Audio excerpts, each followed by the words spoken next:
All right, welcome to another episode of the Blunt Force Conservative Podcast. I am Chris Hinkle, your host. I am a father, a husband, a strict constitutionalist. I am a retired FBI supervisory special agent. I run a small business here in Madison, Mississippi. And one of the favorite things is I'm a soon-to-be grandfather with our granddaughter. Our first grandchild's going to be a girl coming here in September. So looking forward to that. Not sure how your screen looks. I was talking to my producer brother-in-law before we got on here, and I got the black camo T-shirt on. So it might look like there's a bit of a floating head right here, but it's not that. We're not trying to do any movie tricks. This week's been kind of fun.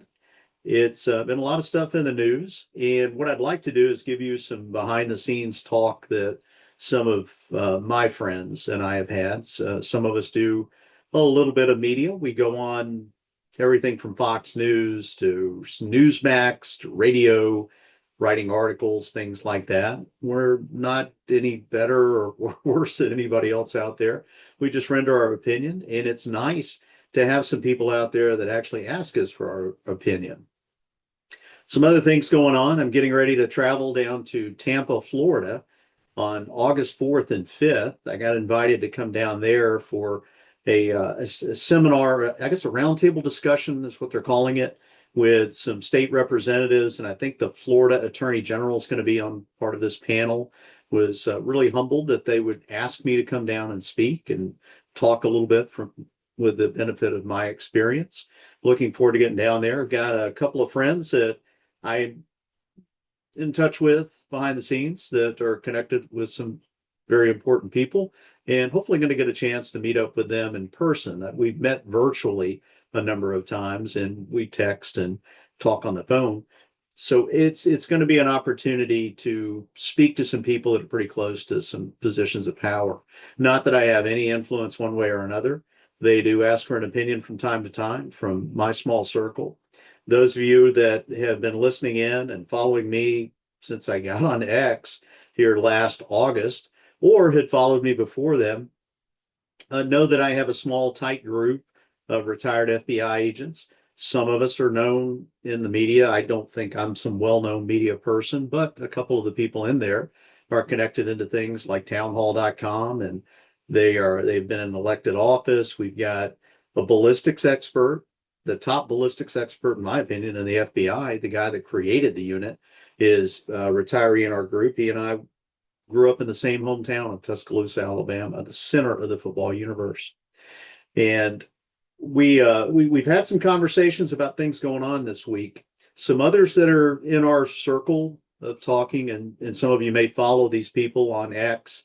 You've got Bill Shipley of Shipwreck Crew. You've got FX Reagan, who's a retired special agent in charge out of the Jacksonville division. That's not his real name. And he's also an author. He's written several books. We weigh in from time to time with each other and give a little feedback and help each other out. And some of the things that we've been talking about, this release of the Epstein files. I talked about that on the last podcast. And I keep seeing these, and I use it, quote, investigative journalists that want to try to use their sleuth skills or something. I don't even know how to describe what they do. It is nothing even akin to being an investigator. And watching them try to keep a story alive. I'm not out here to speak on behalf of, or am I trying to protect anybody? What we do is we look at the mechanics of the way things occur with this Epstein file. Are they going to release all of the records, all of these files and stuff? Probably not. There are still some considerations that have to be made. There's some grand jury materials that have to be released. There's considerations for victims that don't want their names out there. There's people that you just can't release their names because it would be defamatory if you just linked them with this case when there's no evidence that they've done anything wrong. For anybody that says, well, just give us the list and let us take a look and we'll use our investigative skills to look into this, I just start laughing. Okay, well, the first thing I'd like you to do is, without clearing it out, I want to see your web browser history. And I also want every contact out of your telephone. And we'll make a decision out of those contacts in your web browser history whether you're engaged in any type of nefarious activity. So when those things get turned around, people tend to look at it a little differently. The other accusation I see out there in dealing with the Epstein file, and I had this conversation today with a couple of retired agents, is I keep hearing this word pedophile thrown out there. There's nothing I've seen in public release of information. There's been some allegations that Epstein had some child pornography, in his possession. I don't know if that's the case. I know that's the way that some people have described it. I think Pam Bondi even mentioned something about that, about CSAM, about child sexual abuse materials. I don't know if that is also indicative of pedophilia. Those of us that have been in law enforcement, or if you've been in any type of prosecution, know that there's a difference between sexual assault of a minor and pedophilia. Pedophilia deals with prepubescent children, and I've worked some of those cases in my 25 years in law enforcement and federal law enforcement. So you have to have that distinction in there. And it's very telling when you try to just get to the facts. Let's look at exactly what we know, what we can prove, what we have evidence of, what we have testimonial evidence. All testimony is evidence that you have testimonial evidence of before you can go make those allegations. And I think people should take a little bit of a breath on that. They should take a look at due process rights of individuals that may be involved in it. Most of the people that have been named in there, I think some of the victims have been named in there. Some of them have passed on. Some of them have been proven not to have been truthful in the things they've said. And then there's others that I believe have had some sexual abuse done to them. I don't know if it occurred during this Epstein case, but it might have been. But they don't want their names out there. So there's a lot of considerations that go into that. What I get frustrated with is when I see people that have a sense of a self-serving interest. I just want the info. We demand the info. And they think if they can gin up enough popular rage about it, that's going to force things. Trump asking for, petition to get the grand jury documents released, the court's going to make that decision. It's not something where Pam Bondi can snap her fingers and just give you everything. It doesn't work that way. I wish more people would examine that. The other thing is this Russiagate thing that's being exposed. Now, when I was still in the FBI, when about the time that Comey was making his declination, stepping outside of what his authority was in 2016, I think it was January 5th, that he made his statement about, saying that no prosecutor would go after Hillary Clinton. It was around that time that a person that was associated with the FBI or in the FBI, Kevin Kleinsmith, falsified information that went into a FISA warrant, a Foreign Intelligence Surveillance Act warrant. And those things are pretty strict at the information that goes in. So those of us who have worked both of those on the criminal side and the counterintelligence side know that in a criminal affidavit, you can have some information in there that is contradictory or turns out not to be true, as long as the bulk of it meets the criteria, the threshold for the elements of proof for the offense that you're charging. The way that it works with a FISA, because it is going before a secret court, and most of the people that are being targeted for a long period of time don't know that they're under surveillance, having their accounts accessed or anything like that, you're really infringing upon their Fourth Amendment rights if you don't have that information being accurate. And there's a thing called the Woods file. We call it a Woods check. So every line of every portion of an affidavit for a Foreign Intelligence Surveillance Act has to be backed up with fact and truth. If any one portion of that affidavit is deemed to be not true, or you can't verify and prove it, the entire thing has to be thrown out. So what Kevin Kleinsmith did, that there was a check to find out if Carter Page was a liaison or working with the intelligence agencies with some of his overseas contacts. And there's a way that they do that in the background.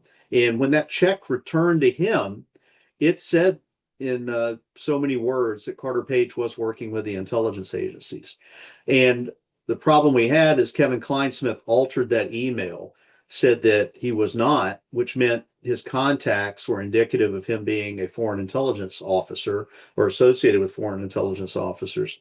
And that opened up the door for them to get in. And they were basically looking for a backdoor way to get in on communications dealing with the Trump organization. And Kevin Kleinsmith got a slap on the wrist for that. I can tell he's an FBI agent.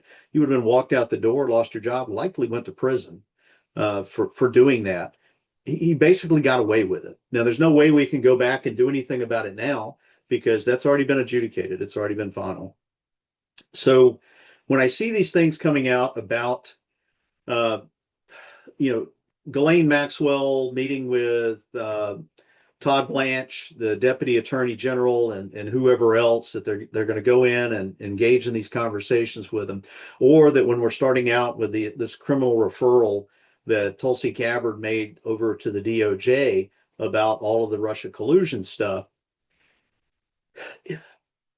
I see most of the conversations, and I've jumped in anonymously and I've jumped in openly in some of these spaces out there. Some of them I jumped in anonymously because I think people would get the wrong idea about somebody with my background and it being in my bio that I'm with the FBI. I'm genuinely interested in what they have to say. I want to hear both sides. If I disagree with you, I want to hear what your argument is. Maybe you can convince me otherwise. But sometimes I just listen in because I don't want to get attacked. I'm just genuinely interested in what the other people have to say. But a lot of them, I hear them putting the cart before the horse. I hear this from some prominent people, Jonathan Turley, Andrew McCarthy. I hear these people get out there and they start talking about, about when we get to court. Here's how things are going to get proven and all of that. And they seem to skip over this large segment, which is actually conducting the investigation. Now, Tulsi will make that referral. She'll provide that information to DOJ, and there has to be an investigation done. You can't just take that information at face value. You have to go back and validate it. So when you get that, you don't just, you can open up your preliminary inquiry and start looking into it. And then you can start getting into full field investigations. There's a way that I would go about it. I would open up one major investigation and then have sub portions of that investigation based on people. But mechanically, that's how I would do it. But one of the things that needs to happen is these people need to be interviewed. And often, and we're going to talk to my guest, Mark Anderson, who is a renowned interviewer and interrogator. We're going to talk a little bit about that. In my experience, what I've seen is a lot of prosecutors think that because they are able to articulate things in court, whether it's cross-examination, direct examination, redirect, all of that, they think that because they're pretty proficient at that, well, heck, it's not that big of a jump to go in and conduct an interrogation or actually do an interview. It's two different skill sets. It just is. I can tell you, and I can tell you, I've witnessed it a couple of times, and it's happened in cases that I've had where I tell the AUSA that's going in, if they want to be part of that interview, be my note taker. Take notes. If you want to talk about something, you write it down. We can take a break, go to the bathroom or something. You can tell me and I'll work it into the conversation. But I have an interrogation plan, an interview plan when I go in, and there's a way that you weave things together and you go back and corroborate, cross corroborate. It's a little different with adults. I've had some experience interviewing children. Interviewing children is a whole different skill set in the way that you conduct those interviews. But what ends up happening is they usually try to insert themselves in and they want to ask a question. You've got to have a lead interrogator, a lead interviewer. And that lead interviewer has to be able to say, if I get to a point where I go, do you have any questions? I'll open up the door for you to ask a question then. You insert yourself before then, you're going to get me off track. You're going to get the interview off track. We're likely not going to get the information that we're looking for. And we may only have that one chance to get it. But we're going to go into more depth about that with Mark coming up here in a few minutes. As always on these cases, and we're going to talk a little bit more about this Epstein and the pending investigation involving Obama and Biden and Clapper and Brennan and Comey and all of them. I would, I wouldn't do it for free, but you wouldn't have to pay me much to go up there and be able to sit down and do those interrogations and interviews. But we're going to go ahead and give our shout outs right now, and then I got a little video to show, and then we're going to bring our guest on.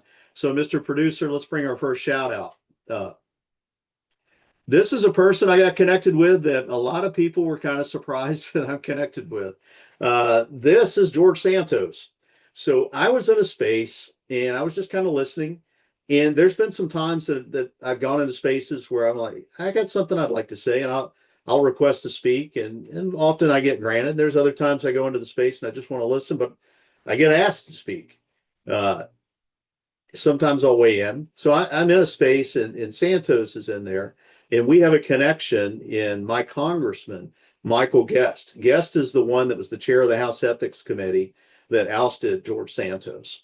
And I think some of you, if you go back in one of the earlier podcasts, you'll hear my conversation with Michael Guest about this. I really had a problem with them expelling George Santos. Not whether or not he did anything wrong. Santos told me he admitted he did some things wrong. But the way that they went about it, I don't like. It is constitutionally sound. I will tell you that, as someone that's really solid on the Constitution, that they are allowed to do that. They can't expel. I just have a problem with them in an election season getting between the voters and the person running for the office. Let the constituents make that decision. As I told guests when I was talking to him, I don't care if Santos is a criminal. If the constituents want to elect a criminal into Congress, they can do so. There are plenty of criminals in Congress. Trust me, there are. I worked in D.C. my first 7 years in the FBI. My squad at the Washington field office when I was on the National Computer Crime Squad was around the corner from one of the public corruption squads. You had one downtown, the D.C. Public Corruption Squad, and then you had the Virginia Public Corruption Squad, where I was in the Tyson's Corner area off Leesburg Pike. The guys around the corner from me, they had cases against congressmen. So Santos, I had mentioned in there, I said, man, I'd love a chance to pick his brain on some stuff here. I have been approached about running for Congress down here, and I'm leaning against it. It's not something I sought out. It's something that kind of approached me, and we'll see where that goes. I'll probably make a decision here soon. I keep promising I'm going to make this decision, but I will. So Santos reached out on DM. We gave each other cell phone numbers out. We had a nice long talk on the phone. He is a very interesting individual, I will tell you that. There's not a ton of things that we have common in, other than we're both conservatives and we believe in the Constitution. He's quite a bit younger than I am, so that's probably a little bit of the reason that we don't have as much in common. But he's a nice guy. I talked to him. We talked for probably about an hour and a half on the phone. Just a really good conversation. I thought it was good. He is reporting to prison tomorrow.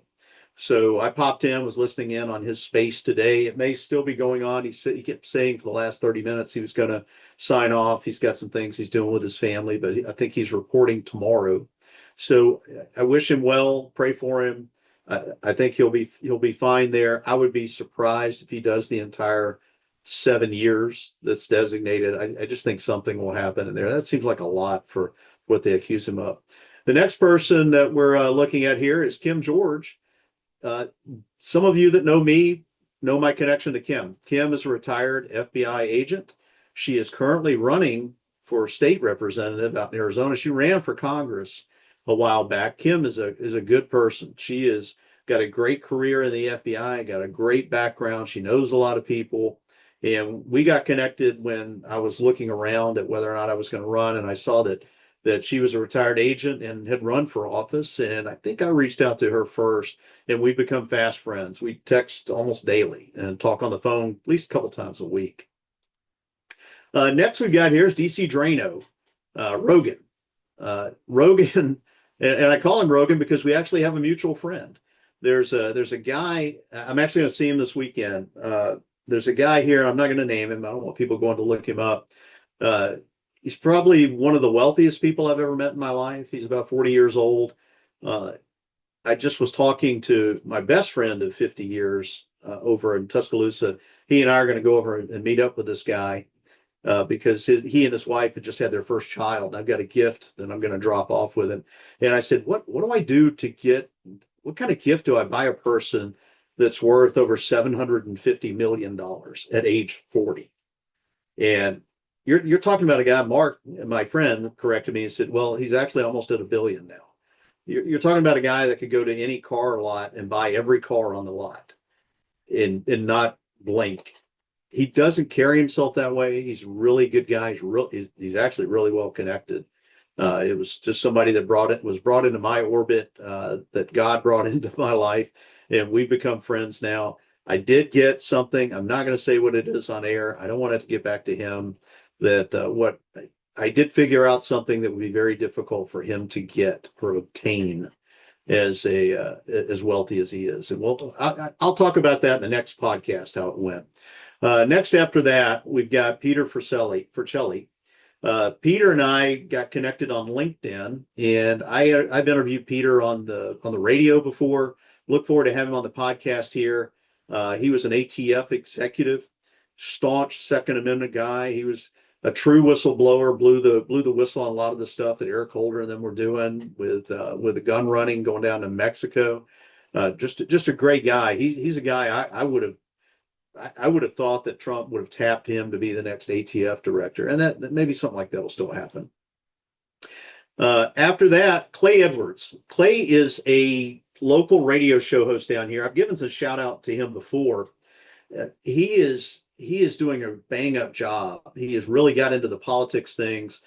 You look at him, big beard. He's an enormous human being, and he's very common sense in the way that he looks at stuff. Yeah, most of his focus is on Jackson, Mississippi, or the central Mississippi area, state politics. He does talk a lot about what's going on federally.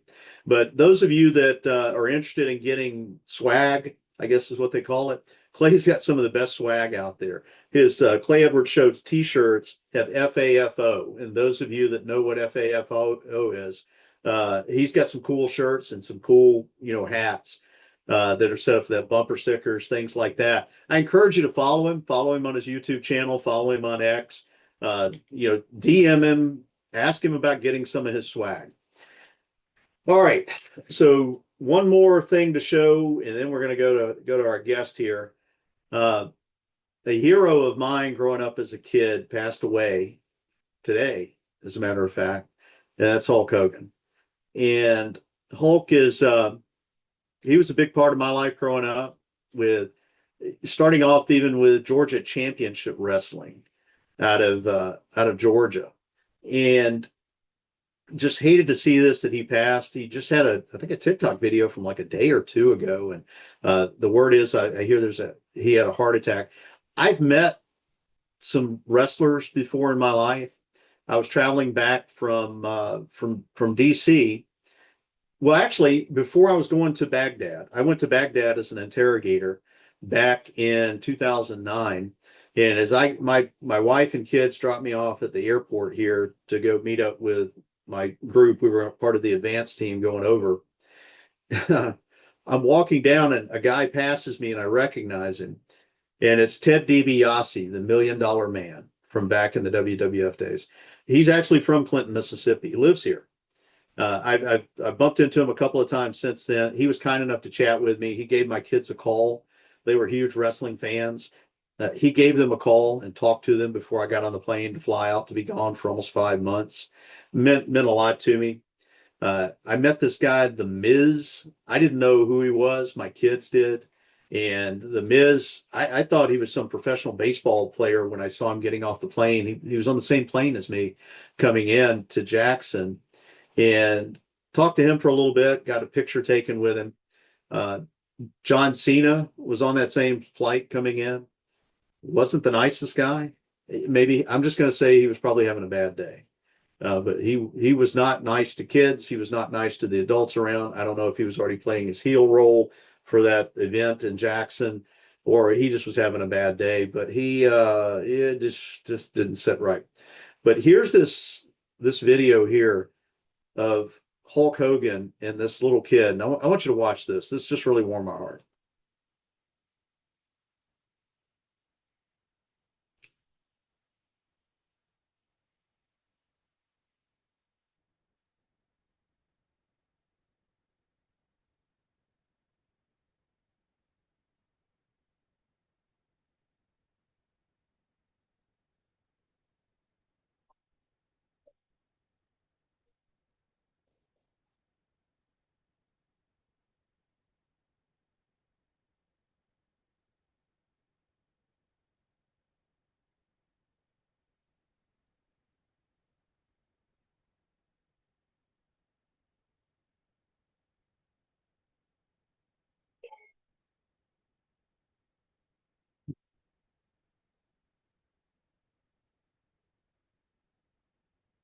That was just precious. That 6-year-old kid coming in the way that that Hulk Hogan embraced that moment and played into it.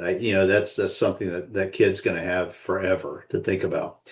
So let's go into this episode. We're going to talk about interviewing and interrogation. We're going to try to dispel some myths, some differences of what you see going on in television.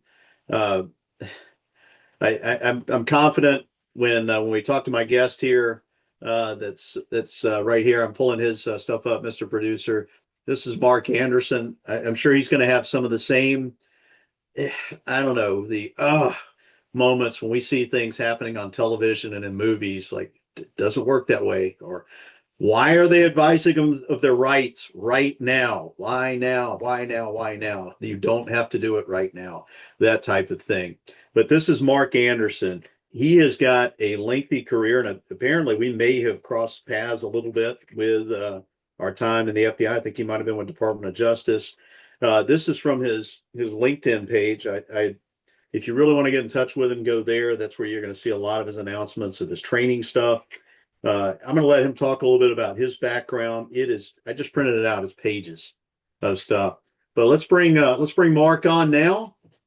Mark, welcome to the Blunt Force Conservative Podcast. It is a pleasure to have you on here. I think it's been several years now that you and I have been connected, and we've got our other mutual friend. Is he pronounce it Rabone? Don Rabone? Raven. Yep. Raven. Don Raven. Yep. Don Raven Yep. is another guy that I look to. I like a lot of the things that he says about interviewing and interrogation. So, Mark, why don't you tell the listeners, the viewers about it, and the people who are going to see this on replay? Tell us a little bit about yourself. Uh, well, you kind of covered it when you said it's a very lengthy bio or resume, as the case may be. That proves two things, right? I'm old and I can't hold a job. So that pretty much sums it all up. I've been around doing this stuff for a long time. And I'm not sure. I don't remember the dates you were in the Bureau. I was in from 82 to 88 Okay, before yeah, I we left. missed each other. I didn't come in until Way 99. older. Yeah, way Oh, older. no, you don't. How old are you? How old are you? 68, man. 68. You got me by Yeah, 7 years. I'm 61. yeah. I've been doing this stuff a long time. Obviously, I actually have 2 degrees in chemistry. I'm a forensic chemist by training. That's how I got into Bureau, because back then all the people in the lab were agent personnel. So they recruited on the science side, and I got into the Bureau via the science side, and then I spent my whole time in the Bureau avoiding getting sent back to the lab because I did not want to do that for my career. Worked for the Bureau for several years.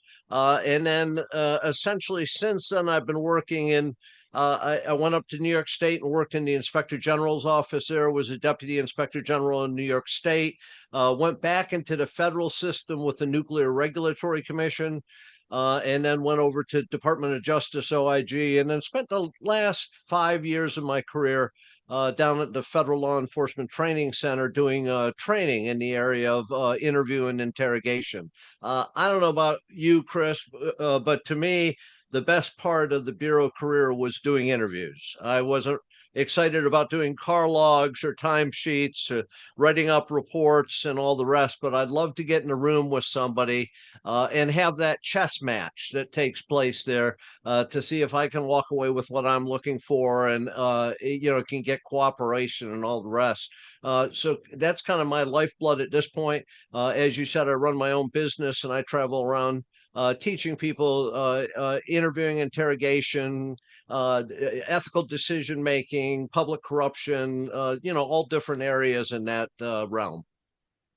So, when did you feel like this was going to be your path, that it was something that you were good at and that you had the ability to try to help others become better at this craft? I I think undoubtedly it's when you have a passion for something, it makes it very easy to make that decision. And I had the passion for doing the interviewing. The concept of getting in that room, no matter what type of case it was, really it's irrelevant the type of case. It's that dynamic of moving somebody from one position to another, getting information that they really have no intention of giving you when you walk in that room. And we're talking about subjects there, but we're talking about witnesses that don't want to cooperate, and all the rest, victims that are scared to cooperate. In any event, there's that issue of persuasion and moving somebody, as Don Raven says, moving them from the unwilling chair to the willing chair. The dynamic of that is just so exciting. And I had a lot of good fortune in that regard. And I think some of that fortune came from the concept of applying some of the psychological principles of dealing with people, and it just made that very fascinating and interesting to me. And then, when I moved into the training realm, just trying to get that out there. Some of this stuff I'm not sure we can train. I'm still not sure about that. But in getting those best practices out there in order to prevent some of the miscarriages that sometimes take place has just become a passion of mine. So when I was coming up with interviewing, the basic interviewing stuff in the early to mid '90s, when I got in with the Air Force Office of Special Mm. Investigations, it was primarily locked into the Reed technique. I went to the OSI was actually teaching the Reed technique without calling it the Reed technique until John Reed and Associates filed a lawsuit against them, and then they opened up the door to them coming in and teaching their basic and advanced courses. So I did the OSI version, I took the basic, and I took the advanced. I think it gave me I think what I thought was good, and I'd like to get your thoughts on the Reed technique. The Reed technique from what I got out of it was, they talked about positive confrontation and they talked about minimization. They do something a little different than I do. They talk about coming in and sitting down and talking to the subject, leaving the room, and then coming back and starting with a positive confrontation. I didn't feel the need to leave the room. I kind of developed, from taking other courses and interviewing and interrogation, both on the counterintelligence, counterterrorism, criminal side, from everything I could get my hands on inside the FBI. I thought the Reed technique was good for somebody that's not experienced in conducting interviews, to kind of set a foundation of, all right, you need to have a plan. What are you looking for?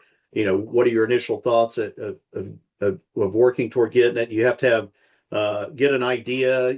Talking to your co-interviewer. I like to just call them note takers. I just believe there should be one person in charge in the room. And we did that over in Iraq when we did our interrogations. You were the main interviewer, a note taker, an interpreter, and then the subject. But what are your thoughts on the Reed technique? Is it something that, like I just see it as it's a good foundation for somebody that really doesn't have experience in conducting uh, evidentiary type interviews and interrogations, of extracting information from someone. I don't know if it teaches you the nuances you need from the psychological standpoint of being able to get somebody in the position to be more open and to provide you information to get comfortable with you. But what are your thoughts on the Reed technique? Well, you just hit on a ton of points there. Almost any program out there, there's going to be some good aspects of them. And I understand what you're saying about getting somebody new, up to speed where they can move ahead. I think you could do that with any number of techniques. I teach a lot of my classes are ground up. I have a couple coming up in the fall, entirely new groups that have moved into the investigation realm and doing interviews, and we're going to train them from the ground up. We can add more to it down the road, but I can understand how you would see the read as something that would be good at that. As to the issue of the psychological nuances and stuff that we're speaking about, I think that some of the things in the read technique are actually contrary to scientific research as to how you do in fact elicit cooperation.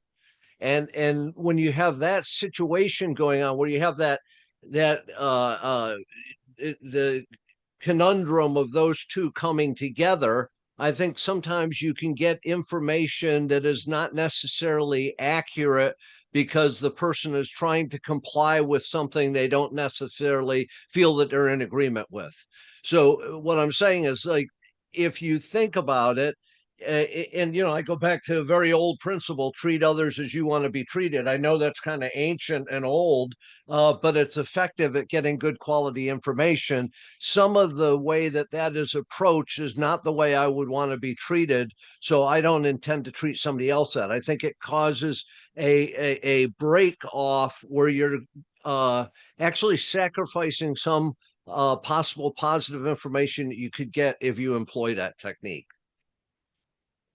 Yeah, one of the things I also wanted to ask you about, and this is something I saw from younger agents when they were coming in. The way that I comported myself inside the FBI was, if I was going to be the lead interrogator, or I was going to be even the note taker that's going in, the lead interrogator, if we've got a subject that we're going to interview on site during a search, or we bring them in and it's, we talk to them about their rights. Uh, the I like to dress professionally.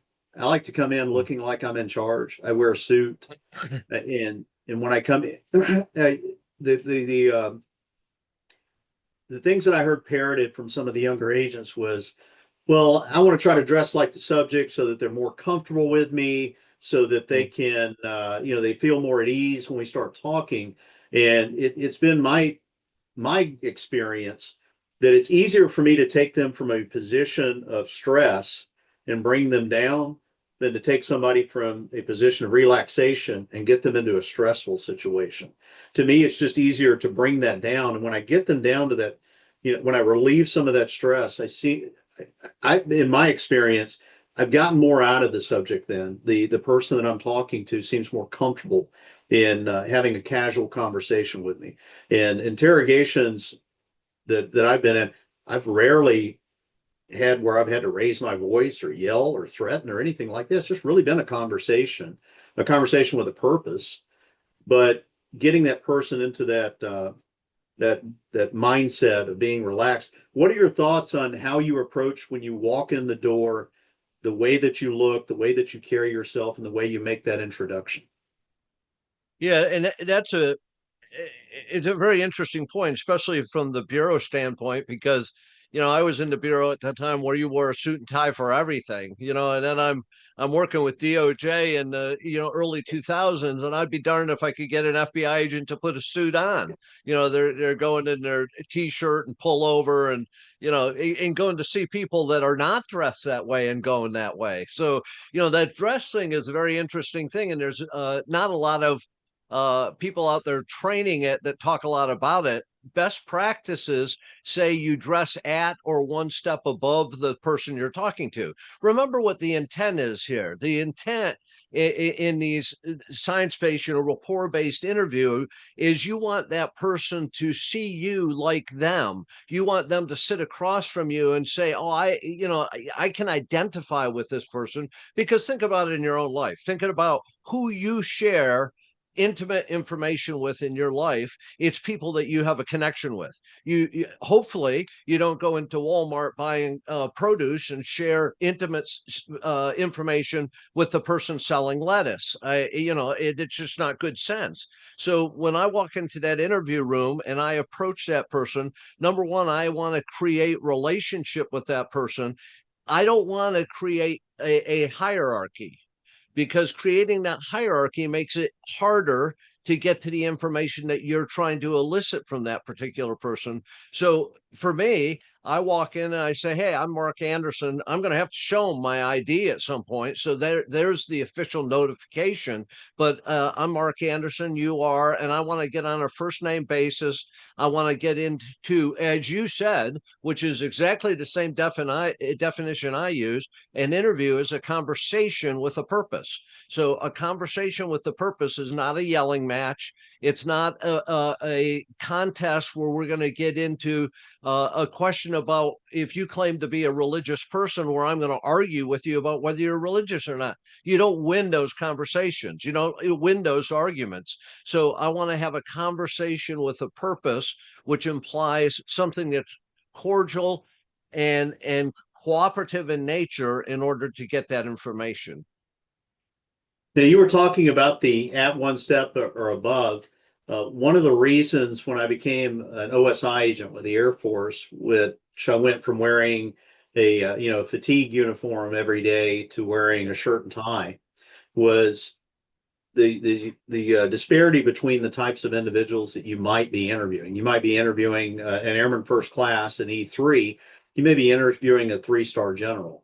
Neither one of them know what your rank is, or whether you're a civilian agent.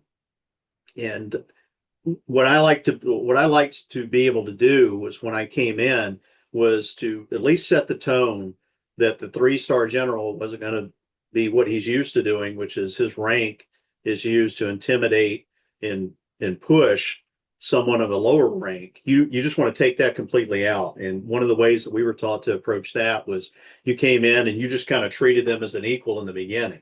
If it's Lieutenant General Robert Stevens, you come in and go, "Hey, Bob, how you doing? I'm Chris Hinkle. I'm a agent with the Air Force Office of Special Investigations. Let me take your jacket right here." And you go ahead and hang that 4-star jacket up on a coat hanger, off to the side. And then you have them sit down and you start talking to them one-on-one. Opposite of that, you bring the Airman First Class in, Airman First Class Robert Anderson, and you say, "Mr. Anderson, nice to meet you today. I'm Chris Hinkle.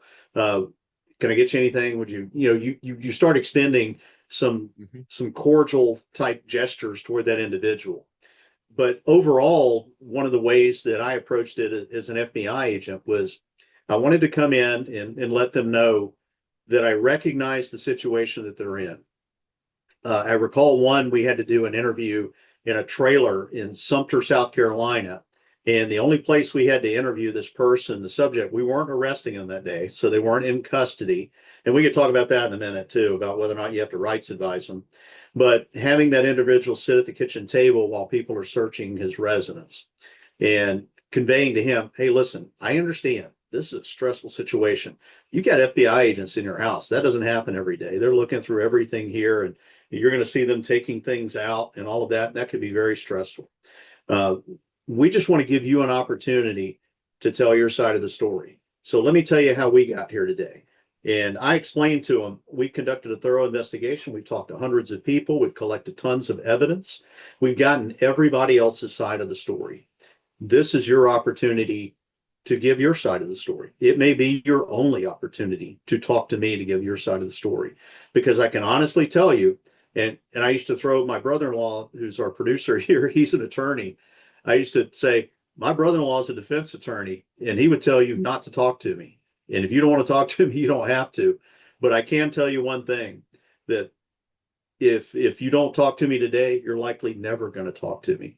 And when I move forward, I'm just going to move forward with everybody else's information. I'm going to have everybody else's side of the story. And the only time that you're going to get to tell your side of the story is possibly in court. And then we go from there. Real quick, and I want to get your critique on that. I do this thing too, where I walk in and I say, "Listen, this is not like in the movies. I roll my sleeves up. There's no tricks. There's nothing up my sleeve. We're just here to talk." And the what I tell them is, we're just gonna have a conversation, and once we have this conversation, we're gonna come away with some information. It's gonna either prove or disprove the things that people may be saying about you. but it's at least going to be your side of the story. Sorry, I'm backing that up. When I raise my hands, my camera, it has this AI function on it, so it automatically starts tracking. So if I raise my hand right now, it starts flashing. All right, now it's locked back into place. Um, but I tend to do that kind of the same way almost every time, but it's something I'm comfortable with. So I'd like to get your feedback on that type of technique, being comfortable with what you can do as an interviewer, recognizing what your strengths and weaknesses are. And then on the last thing is, let's dispel the stuff in the movies. When I see those police officers on the street, as soon as they put the handcuffs on, they're already advising them of their rights and how that can hinder an investigation. Yeah. Yeah, I think one thing, and it's something I'm talking about a lot more in classes now. It's come from some conversations with other people that do training. I think there's a huge issue with regard to the issue of mindset with regard to interviewing, and I'm talking about the interviewer's mindset. Have we established who we are? Have we established our strengths and weaknesses? Are we familiar with ourselves enough in order to get into that room and we don't act as our own enemy in that interview room in accomplishing the objectives that we have there? Are we cognizant of our biases? Have we planned out well enough in order to script this interaction and for a positive result? Or does some of that stuff get in our own way? So how do we walk in there? Do we walk in there with a guilt presumptive mindset that this person is guilty, and then everything we do subconsciously or consciously works in that direction? So I think we have to have a very clear understanding of who we are as an individual and what our strengths and weaknesses are, how we're going to best create that environment where that person is going to be able to share with us. And we all do it differently. I get all the time in training classes, why don't you show more videos? And said, the reason I don't show more videos is I don't want you trying to copy what's on the video, because essentially copying what's on a video is like copying what's on Law and Order, and that's not going to get you very far at all. So don't be copying that stuff. You can steal anything I have, but anything I have, you've got to make it your own. I mean, I've stole stuff my whole career. Some of it falls flat on its face because my personality is not in line with the person who executed that originally. So anything we take, we have to make it our own, and we have to make it our own within the ethical boundaries of, is it scientifically validated? Is it ethical? Is it permissible within organization guidelines and all the rest? But I think that's a huge issue. And I think that's what you're talking to, Chris, is that you had a concept as to who you were. You had a clear vision of what your mindset was, and therefore you can approach those situations with some variance, but not that much variance, because you're dealing with another human being and you're going to deal with them the same way every time. So I think that's a great way to be. I think we need to pay more attention to that in the training realm, because I think there's a lot of people entering the field that don't really have a clear vision of their mindset. And we could talk all day long about why that's the case. Whether we want to talk about that or not, I know it's true, and we have to address that. So yeah, you were talking about people copying things. I've seen that be be a stumbling block for too many people when they're out there and they start conducting their first interviews, as they try to mimic, what they saw in video or what they saw, the instructor do, rather than taking the things that they're comfortable with doing. And that's one thing over the years of doing these that got me to a point where I felt like I was pretty good at it, good enough that people would start asking me to do some of these interviews. There's a guy that was in Washington field office. He was in when you were around there. Did you ever run into Brad Garrett out of Washington field office? I know the name. I think I've met him, but it's been ages. Yeah, he worked cold cases at Washington field office, and when I got there as a new agent in the late '90s, one of the things they had us do was they had a group of us probationary agents go downtown and sit in a room with Brad Garrett and another agent, Chuck Knowles.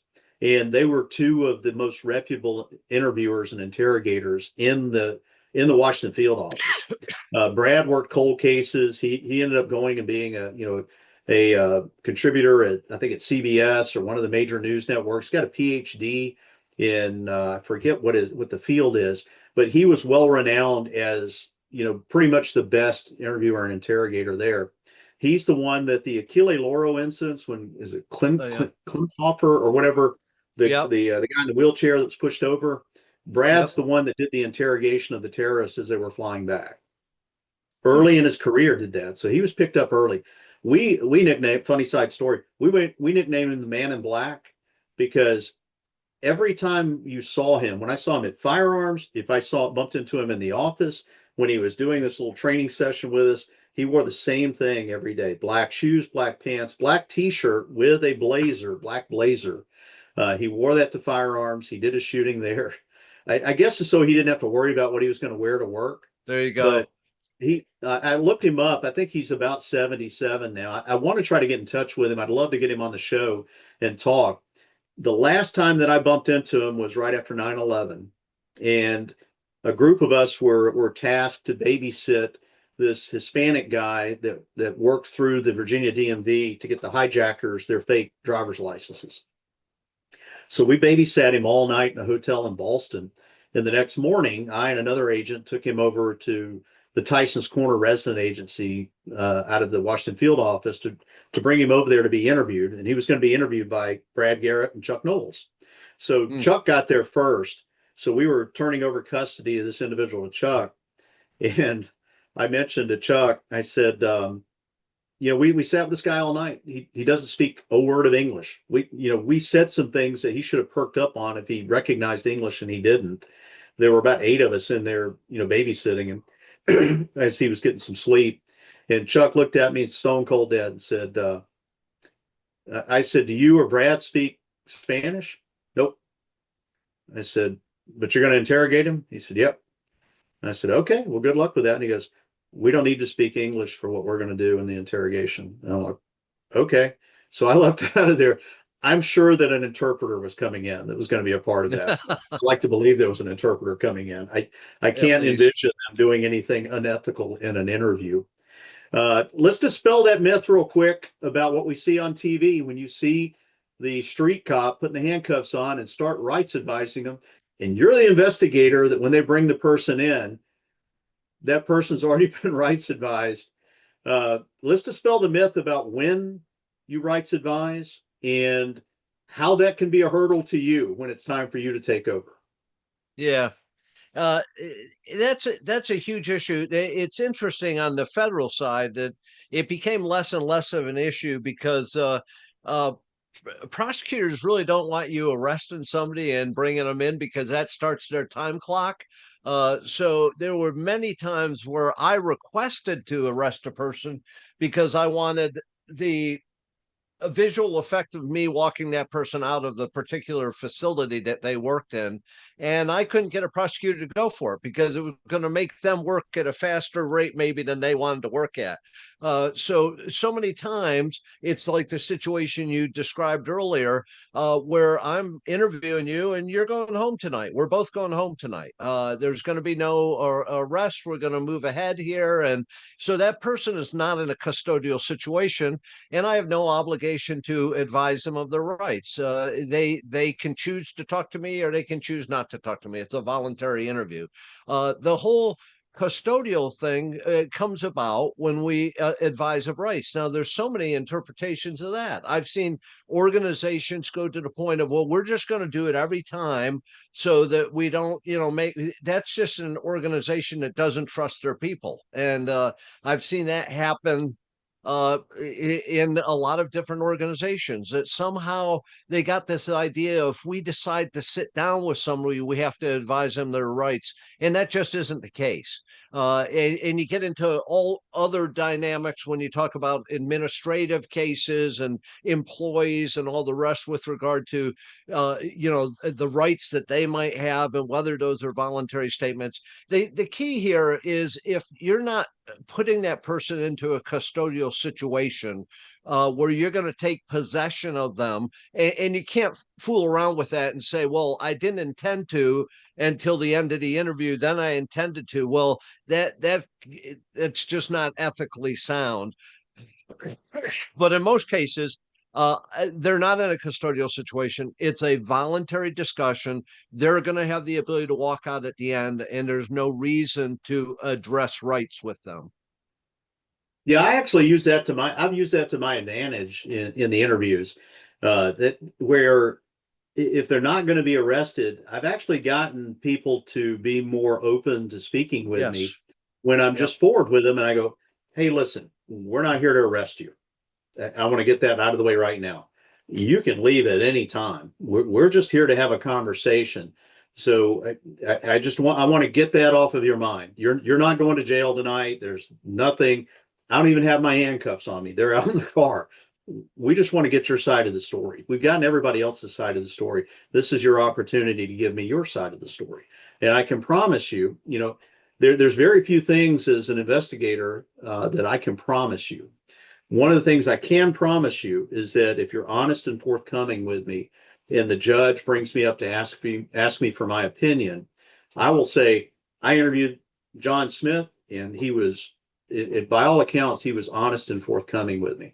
I said, but by the same token, if you come in here and lie to me, and it's quite evident you lied to me, if the judge asks about that, I'm going to disclose that as well. So let's have a productive conversation. You want to continue on? And 99 times out of 100, people just want to go ahead and get these things explained. Right. My brother-in-law, he's on the other side of this screen right now, pulling his hair out, saying, never, never, never, never, never talk to the police. Never, never, never. He tells me, I don't care how well trained you are and how you think you might be able to defeat the person on the other side of the table. Nothing good can come from that. So it's been a topic of conversation with us. Okay, we're back. So yeah, that's one thing that's hard to get across to the private citizen about not giving the Miranda rights. That I've probably been involved in more interrogations where I haven't had to give the Miranda rights than I have Yes. to give them. When I was an OSI agent, it was mandatory. Anytime we brought them in, even if we weren't arresting them, we had to get them to fill out an initial form. And you want to talk about putting an impression in somebody's mind about their rights, have them read an initial, like a contract. One of the few times that I got people to invoke their rights, it was rare that people invoke their rights. Let's move on to something else now. So one of the things that I've posted out there, and in some of my contacts with some of the people in the room at the upper levels of the FBI, has been with this Ghislaine Maxwell interview, and with what's going to be the investigation. I'm pretty confident the FBI is going to open up a full investigation looking into the Russia collusion stuff. The goal of an investigation, I used to tell the younger agents, when you're going to work this case, don't bring your bias into it. Recognize if you've got some confirmation bias, you're there to prove or disprove the allegations. Yeah. And you get paid just the same. So you got Ghislaine Maxwell, and the reports are today that Todd Blanche, the deputy attorney general, is the one that went in and did the interview. I texted a person this morning, and I said, I don't have a problem with Blanche being in there, but my recommendation is that you find a Brad Garrett, one of today's Brad Garretts out of Washington field office or wherever this person is located. You find that very good, experienced, good track record interviewer and interrogator. You bring that person in to do the interview.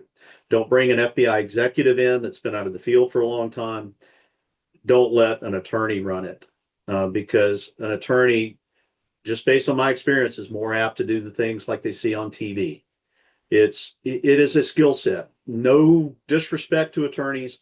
It's a different skill set. And it's something that, it's great if you have the gift of gab and you can talk and you're comfortable with what you do, but you need the experience and proven experience to do it. I've been really pushing on that. The same thing when they start looking at this Russia collusion case. You need to let the agents run the case. Don't let the executives run it. I think the one of the big problems that we had before under Mueller, Ray, and Comey is things were being run from headquarters, and people that spent about 5 years in the field and then had spent the next 15 at headquarters were out trying to run cases. And if you take a senior executive that's been out of the field for 15 years and you put him out in the field, and he's got to be compared with and compete against an agent that's been doing it for 15 years every day, you're not going to be anywhere near the skill set there. What would be your recommendations if Todd Blanche came and sat down with you today and said, Mark, I want you to give me your feedback on how we should move forward with talking to these people, with talking to Ghislaine Maxwell, with talking to, heck, if you got to interview Barack Obama, Joe Biden, if you got to go back and interview Andrew McCabe, if you got to interview John Brennan, what would be some of the things that you would recommend? You and I are kind of in the same boat on this one. I was listening to you earlier talk about that, and I agree with you. I think, well, first of all, I need to suck up to your brother-in-law before I criticize attorneys. I want to say that I agree with him with regard to the issue of not going into one of these interviews without representation. I tell classes all the time. I did a lot of investigations in the realm of law enforcement officers that would get in trouble. And I say, don't think you're smart enough to go into the interview because there's too many dynamics going on when you get in that interview room. And if you're being accused of something, you best have a representative there that's representing you and not letting your subjectivity get in the way of that interaction. So I agree with your brother in law. And now I'll go the opposite direction. I don't want an attorney doing any of these interviews. I worked in the IG community for long enough where I had IGs and high level executives who were attorneys that were concerned with how dirty an interview looks. Geez, it's just kind of dirty. Well, it's not a deposition; it's an interview. And I think the problem is attorneys go into those interviews and they want to do depositions. So they want to do, here's your 20 questions, give me your 20 answers, and we've done the interview. That's not an interview, that's a deposition. I want somebody who is a trained and use, as you said, somebody who's using those tools on a frequent basis that's going to go in there and do the interviews in those cases. Now, what does that mean for the organization sending them? Stand by your people. Trust your people, equip them, and then let them do what they're supposed to do. That's what they swore to when they swore to the oath to uphold the Constitution. Stand by your people. Stop throwing them under the bus, and let the people who are most talented do those interviews. Administrators and managers, I'm not sure they're leaders, that are running these organizations that think they're the best equipped to do this are demonstrating an ignorance which keeps us in a place where we've been in the past and not moving forward based on good practice, good principle, and ethical conduct. So I don't know if that's a strong opinion or not, but I think that I'm saying along with you, you get your best interviewers to go in that room and then let them alone. It's going to take a while. If the deputy attorney general came to me and said, "Okay, I'd like you to do the interview," well, you're going to have to give me 2 or 3 weeks before I'm walking in that room with that person because there is so much background information that I need to establish with regard to what they've done, what they haven't done, previous statements that may be perjurous in nature. I'm going to have to go over all that stuff before I walk in that room in order to have that interaction and have a playing field that allows us to get to the most truth. I don't think you ever get to the truth. To get to the most truthful information possible, the best quality and quantity of information by the time that interview is over. Did I address your question okay? You did. I remember when I was still in the FBI, when Hillary Clinton had her famous interview, it was done around a conference room table. She had several attorneys there. There were some FBI executives there, DOJ executives. I'm sorry that you're taking a deposition. There were multiple people that were asking questions. It just muddied the waters. And I even said then, I told my bosses, heck, I don't think I'm the best interviewer in the FBI, but I know I'm better than what's sitting in that room up there. Yeah. If you want Hillary Clinton to be able to answer some questions, if she waives her rights, you let me and maybe a note taker go in there and sit and let us do our thing. You talked about having 2 to 3 weeks to prepare. I think the other thing is, if you don't have that time, if you've got somebody that's experienced and successful at conducting these interviews, and it's the same type of people that, when I would take some of these public speaking classes, when they would hand you a card with something that you didn't know was on the card till you flipped it over, and they would say, speak for 10 minutes on this topic.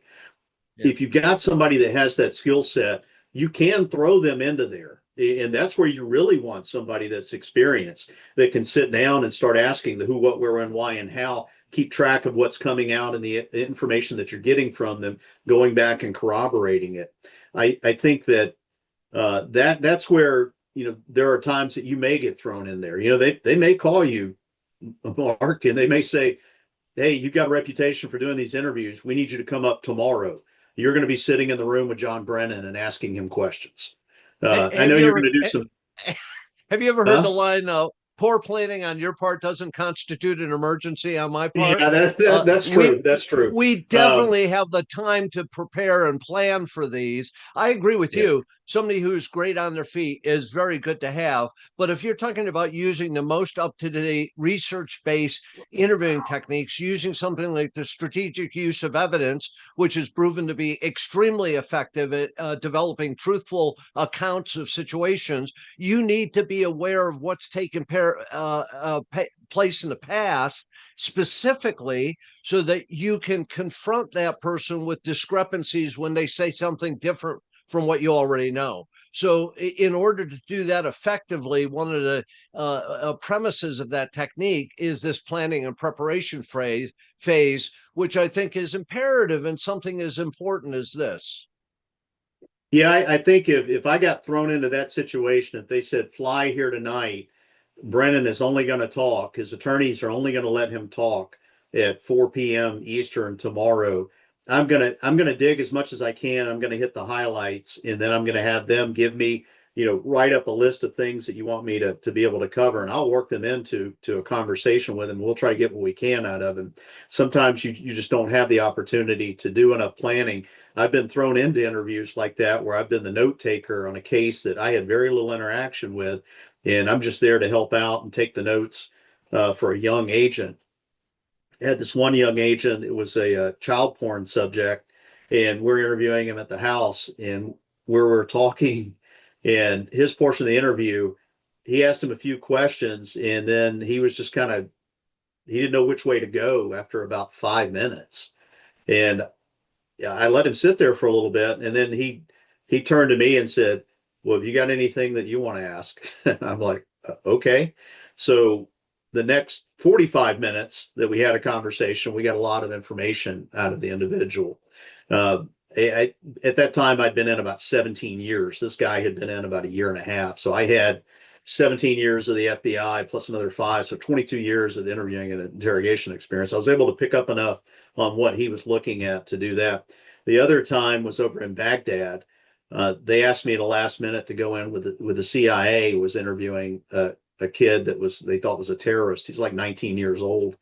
And I'm just sitting in the back taking notes over what I'm hearing coming out of the interpreter's mouth. And they interviewed this guy like 9 times and weren't able to get anywhere with him. And somebody turned back and said, "You want to ask him any questions?"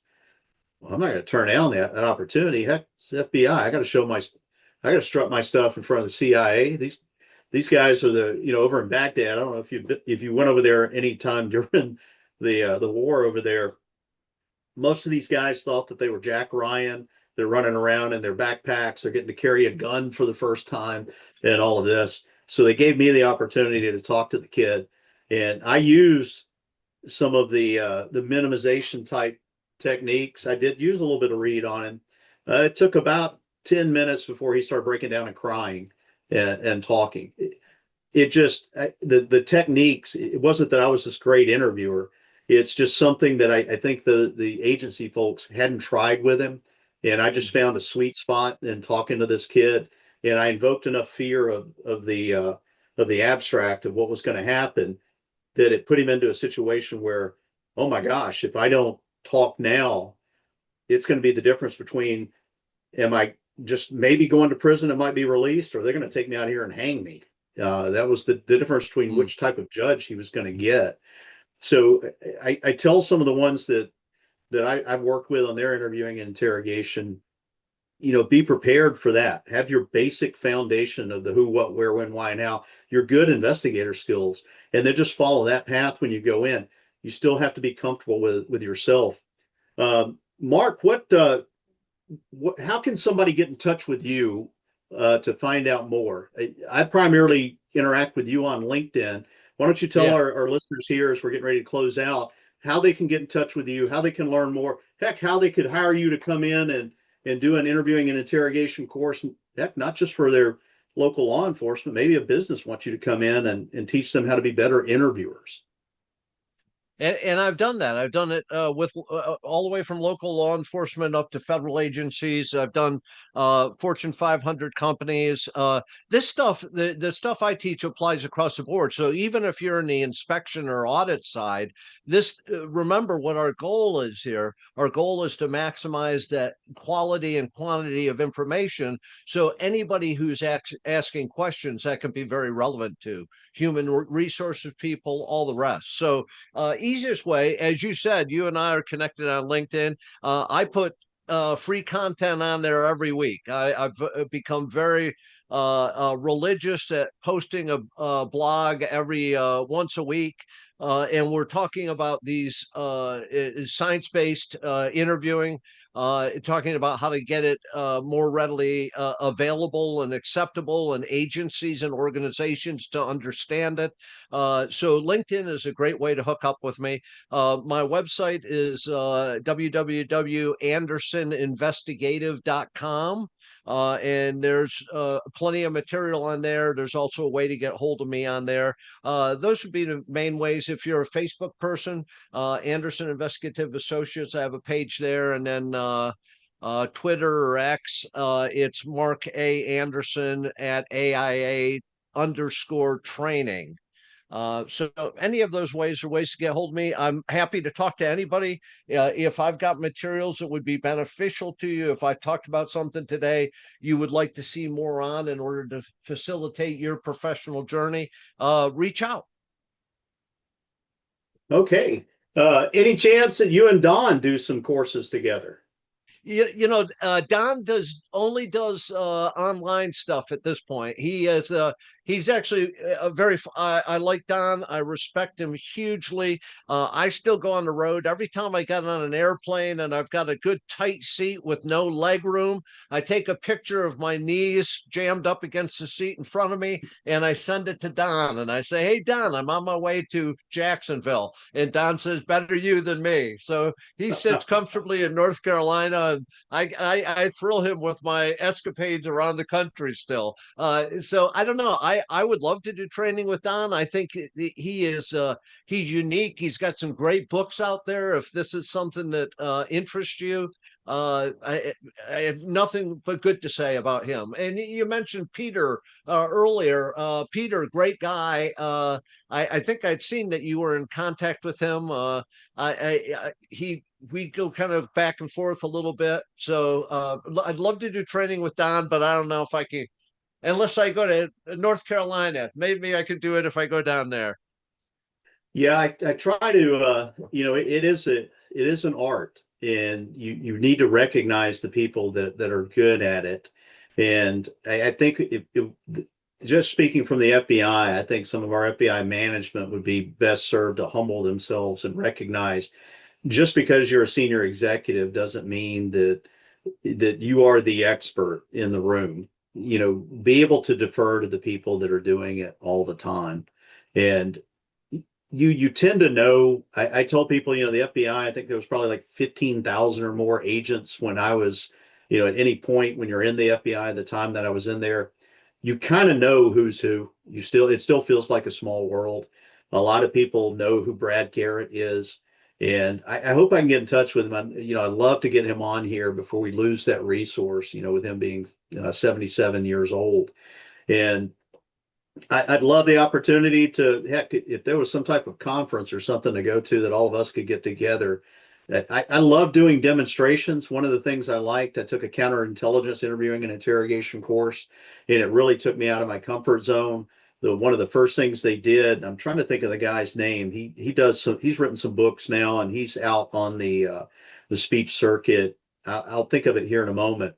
But he was one of the supervisors that was in that course, and they had me sit down with him, and I had to do a 30-minute interview with him.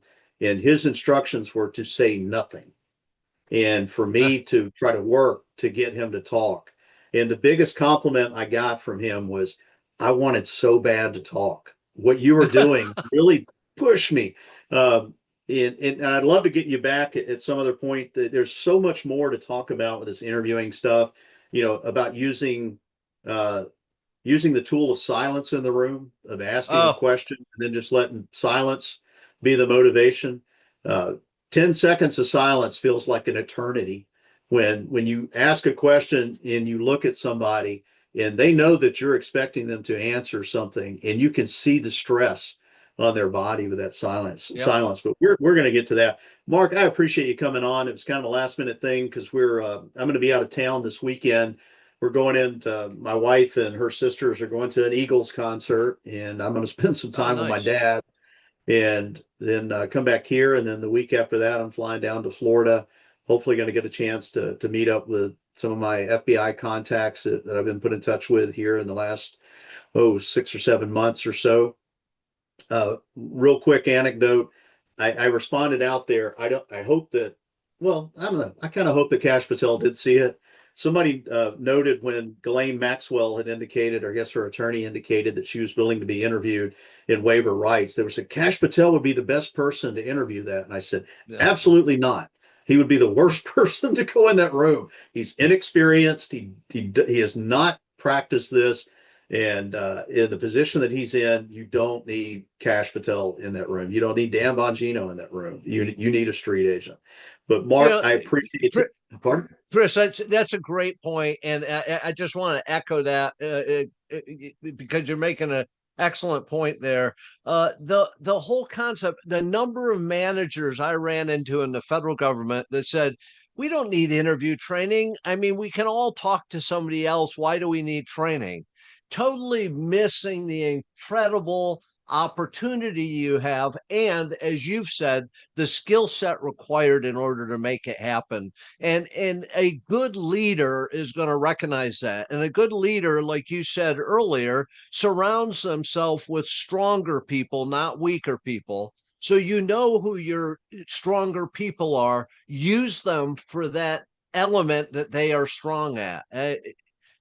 Keep pounding that pavement because that's so important. I will. I'm actually, like I said, I'm going to talk to somebody that's definitely in Cash's circle, and I'll mention that. I'm not just blunt force conservative. I'm just blunt force in my opinion. At 61 years old, it's time for me to. If I hurt your feelings, get stronger feelings. If you're upset, tell me, and we'll get beyond that. But Yeah, I'm going to tell you exactly what I think. Mark, thanks again for coming on. We're gonna cut this out right now. I'm going to let you go. I'm going to say my goodbyes. And I've got a stack of paperwork over here to my right that has been staring at me all morning that I've got to finish. I thought when I retired, I would have more time on my hands. And I tell people, I didn't realize that the FBI was the best part-time job I ever had, because ahead. was in the FBI, I had time to cut the grass, to travel for soccer, and all of this. And here I am at 61. I'm getting up at 5 in the morning so I can get a cup of coffee, get to the gym, get a workout, come back here, go through some contract work, and then do some billing. And then, have my wife tell me that there's some honeydew list of projects that need to be done here. I don't even have time to cut my grass now. We have to have somebody come in and do that. It's amazing. But I do enjoy retirement. I highly recommend it. It is awesome. getting that check every month from the government that comes in. It's that forever paycheck. Thanks again, Mark. I All appreciate right. it. We will definitely have you on again to stay in touch. Great. Thank you. Take All care. right, folks, that is it for today. I hope you picked up on something from Mark there. Hopefully, we dispelled some myths. Uh, Hopefully, some of the right people saw the recommendations that we have. It really needs to. If you want this thing to be successful, those of you that are out there, you people, you investigative journalists, you large follower podcasters that are out there that are touting, demanding, something happen, that people be arrested and all of that. If you want that to happen, you've got to let the investigation move forward, and you've got to let the people that are the experts in doing these investigations do it. You've got to let the people that are the experts at conducting the interviews do that. And I'm telling you, it's not the managers. It's not Todd Blanche. I like the guy. I don't know him, but I do like him from some of the things that I've seen coming out of the attorney, as a deputy attorney general. I like Cash Patel and I like Dan Bongino. I'm open and honest. They weren't my first choices for director and deputy director, but I'll do everything I can to support them and help them as long as they're moving the FBI in the correct direction. But if you really want to do this, quit jumping ahead to, I need to see people in handcuffs and being put in jail. You got to get there. And just because you have this information that's handed over from Tulsi Gabbard in the Office of Director of National Intelligence, that's the referral process. That's like getting the complaint from somebody coming into the FBI office and saying, here, I want to tell you about a crime. You have to go back and verify and validate that information, because you're going to need that as a strong foundation for your case.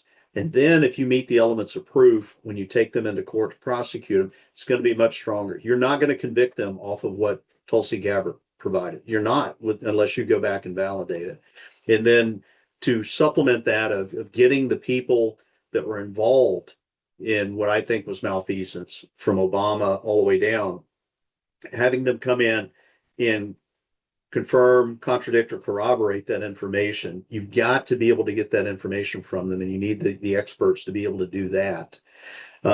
Whether they go to jail or not, I don't know. I do believe sunlight's the best disinfectant. If the statute of limitations has gone past, that doesn't make them innocent. It just means that the opportunity to prosecute them has moved on, or to get them, convicted and sentenced. But the people have a right to know, and then you get that information out there. But you've got to be able to go in and verify that information. Tulsi Gabbard just provided it. The other thing, and I'll leave you with this, is Congress going in and doing their subpoenas and their questioning, and they want Ghislaine Maxwell before them. I can tell you the people that are conducting the investigations for them, they're not as good as the people that are actually in the FBI that do these investigations. Even those of us that are recently retired that came out of this, the Congress people are not, most of them are attorneys and they think they're the best interviewer. I say it over and over and over, and you'll see my comments online, whether it's Democrat or Republican talking about holding these hearings. It's theater. It's going to be used in a campaign video. And if you don't think it's theater, tell me the last time you saw something substantive come out of those hearings, where something substantive happened. It's hard pressed. You're hard pressed to find anything like that. I don't pay much attention to those. I might listen in, but it gets frustrating when you hear them ask questions, when you know that they're just out there showboating, when you know that they're out there just getting a soundbite because it's political, and it's political theater. It's really not going to resolve anything. I do think that people need to answer questions to our Congress as part of oversight, but for them conducting investigations, I just don't think that's the way to go. Even with the information that they collect in their investigations, you're not going to be able to take that into a court of law and convict somebody. You still got to go back and validate it and verify it. It's no different than the ODNI passing that information over. So that's it for this week. Things that are going on with me, like I said, we're a couple of us from here at the Hinkle home, we're going to head over to Tuscaloosa. We still leave some people here. My kids still live here. Our daughters-in-law live here and all. So, we're pretty close to each other here. So we've still got people here in the area as we go back over to Tuscaloosa. Wife and her sisters are going to go to that Eagles concert. I'm going to spend some time with my dad. And then a week from that, after that, on the August 4th and 5th, I'll be down in Florida. I'll post some information about that. I think they're going to record it. And if I get a copy of the recording, I'll post it so you can see what's going on. If you got any questions, comments, recommendations, ideas for people you want to bring into the podcast, I'm still working behind the scenes trying to get Victor Davis Hanson. He's going to be on the air on WWDB AM out of Philadelphia on the Conservative Voice. It's going to start about 11 a.m. Central, 12 p.m. Eastern tomorrow. You're going to see if you follow this Conservative Voice online. Pull that up. Victor Davis Hanson is going to be on that show. They put a word in for me. Hopefully, that's going to, I'd love to get Victor Davis Hanson on here to talk about history, the Constitution, what we see from our founding fathers, and compare that to today. If you have any other recommendations, please let me know, and we will try to address them. If you have any questions, DM me or post me and tag me in something, and I'll try to do my best to answer it. Thanks again. Thanks for listening in on the Blunt Force Conservative Podcast. We'll see you next time.